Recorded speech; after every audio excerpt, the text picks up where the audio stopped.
ആളുകൾ ഭയങ്കരമായി വെറുപ്പിനടിമയാണ്. ഭയങ്കര വെറുപ്പാണ്. മനുഷ്യൻ്റെ ഹൃദയം മുഴുവനെന്ന് വെറുപ്പിൻ്റെ അടിമത്തത്തില്ല. കയേൻ്റെ അരൂപിയ കോപം, വെറുപ്പ്, അടി, ഭയങ്കര ചീത്തവിളി, വിഷമം, ഇങ്ങനെ ഉള്ളു മുഴുവൻ വെറുപ്പ്. അവനെ നശിപ്പിക്കണം, ഇവളെ നശിപ്പിക്കണം, അവരെ നശിപ്പിക്കണം, എല്ലാവരും നശിപ്പിക്കണം, എല്ലാം ഇല്ലാതാക്കണം, ഇങ്ങനൊരു ചിന്തയാണ് എല്ലാം ഉള്ളിക്കണം. അപ്പം അത് തന്നെ ഇരിക്കുമ്പോൾ കൃപയുടെ വാതിൽ അടഞ്ഞു പോകും. പ്രൈസ്.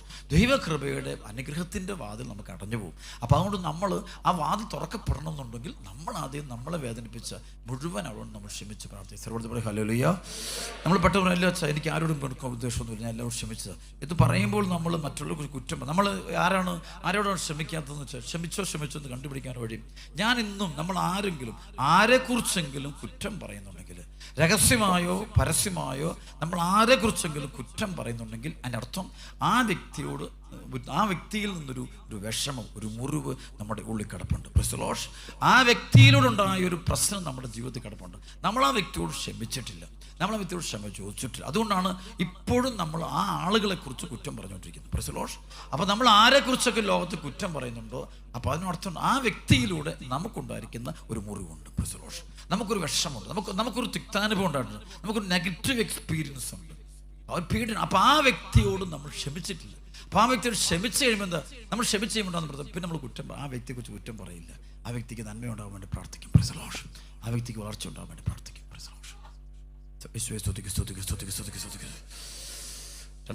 ഹല്ലേലൂയ. ആ വെറുപ്പ് നമ്മുടെ ഉള്ളിൽ കിടക്കുമ്പോൾ പരിശുദ്ധാത്മാവിൻ്റെ പ്രകാശം നമ്മുടെ ആത്മാവിലേക്ക് വരിക സാധ്യമല്ല. പരിശുദ്ധാത്മാവിൻ്റെ പ്രകാശം നമ്മുടെ ഉള്ളിലേക്ക് വരികയില്ല. അപ്പം നമ്മൾ ക്ഷമിക്കണം. വീട്ടിലൊക്കെ ചിലപ്പോൾ നമ്മുടെയൊക്കെ വീടുകളിൽ കൊലപാതകങ്ങളൊക്കെ വർഷങ്ങൾക്ക് 10, 50, 70, 100 വർഷങ്ങൾക്ക് മുമ്പൊക്കെ തന്നെ. അപ്പം ഇങ്ങനെ കൊലപാതകം നടക്കും. ചില കുടുംബങ്ങൾ ഇങ്ങനെ കൊലപാതകം നടക്കും. കഴിഞ്ഞ ചില മേഖലകളെ വെളിപ്പെടുത്തരാറുണ്ട്. അപ്പം അത് ക്ഷമിച്ചിട്ടില്ല. 2 കർമ്മത്തിൽ പറഞ്ഞു ഹല്ലേലൂയ. 2 കർമ്മത്തിൽ ഹല്ലേലൂയ.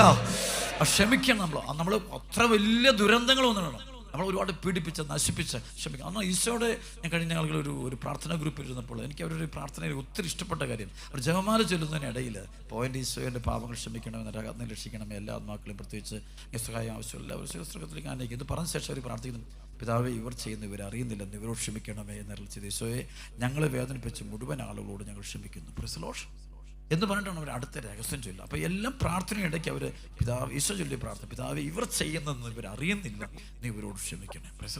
ഇവരെന്താണ് ചെയ്യുക ഇവർ അറിയുന്നില്ല. അപ്പോൾ ഉള്ളുകൊണ്ട് ക്ഷമിക്കുകയാണ്, ക്ഷമ ചോദിക്കുന്ന സംഭവമാണ്. അപ്പോൾ ആ ക്ഷമിച്ച ക്ഷമ ചോദിച്ചുകൊണ്ട് ഇവിടേക്ക് നിങ്ങൾ രോഗികളായ കുഞ്ഞുങ്ങളിൽ നിന്ന് വന്നിട്ടുണ്ടാകാം, രോഗികളായ അപ്പനെ, അമ്മയെ, ഭാര്യയെ, ഭർത്താവിനെ, കുടുംബത്തിലൊക്കെ ഉണ്ട്. അവിടെ കൃപ കൊടുക്കാൻ ബ്ലോക്കാൻ നിൽക്കുന്ന ഒറ്റ മേഖലയുള്ളൂ, എലമെൻ്റ് ഓഫ് ഫോർഗീവ്നെസ്. നമ്മൾ വളരെ ഗൗരവമാണ് ക്ഷമിച്ചു. അതുകൊണ്ട് എനിക്കൊന്ന് ഇത് നമ്മുടെ വിശുദ്ധീകരിക്കപ്പെടണമെങ്കിൽ ഒറ്റ വഴിയുള്ളൂ, നമ്മൾ ക്ഷമിക്കുക.